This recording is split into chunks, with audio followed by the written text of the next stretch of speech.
রোহিঙ্গাদের প্রত্যাবাসনে চীন সর্বোচ্চ চেষ্টা চালিয়ে যাবে। দ্বিপক্ষীয় ত্রিপক্ষীয় সভায় সমাধান না আসলেও প্রত্যাবাসনে মিয়ানমার সরকারের সাথে আলোচনা চালিয়ে যাবে দেশটি। তবে সেজন্য অপেক্ষা করতে হবে আগামী ২৮ ডিসেম্বর অনুষ্ঠিত হতে যাওয়া মিয়ানমারের জাতীয় নির্বাচনের ফলাফলের ওপর।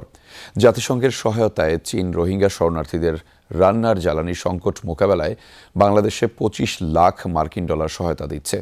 এই অনুদানকে স্বাগত জানিয়েছে জাতিসংঘ শরণার্থী সংস্থা UNHCR। ৮ বছরের রোহিঙ্গা সংকটের চলমান বাস্তবতায় এখন পর্যন্ত ১২ লাখ রোহিঙ্গাকে আনুষ্ঠানিকভাবে শনাক্ত করা গেছে। রোহিঙ্গাদের বিশাল এই জনগোষ্ঠীর জন্য প্রয়োজন বিপুল জ্বালানির। সেই চাহিদা পূরণে তরলীকৃত পেট্রোলিয়াম গ্যাস বা LPG সরবরাহে ২৫ লাখ মার্কিন ডলার সহায়তা দিচ্ছে চীন। রাজধানীর UN ভবনে এ সংক্রান্ত চুক্তি সই অনুষ্ঠানে বেইজিংয়ের উদ্যোগকে স্বাগত জানিয়েছেন UNHCR প্রতিনিধি।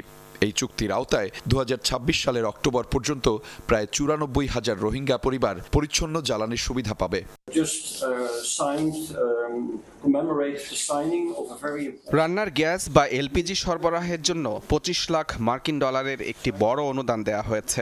এই সহায়তা কক্সবাজারের রোহিঙ্গা শরণার্থী ও আশ্রয়দাতা মানুষের জন্য খুবই জরুরি। কারণ রান্না করার জন্য জ্বালানি দরকার, তাহলেই তারা যে খাদ্য সহায়তা পাচ্ছে তা ঠিকভাবে ব্যবহার করতে পারবে।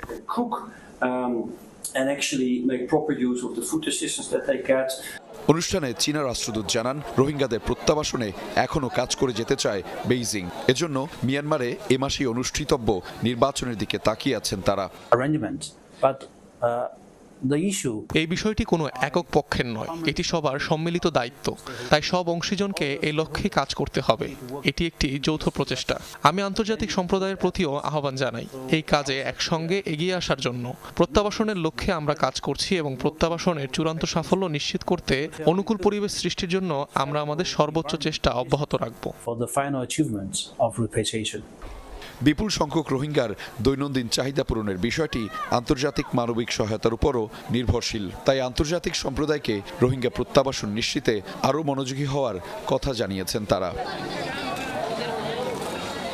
আহমেদ রেজা, যমুনা নিউজ, ঢাকা।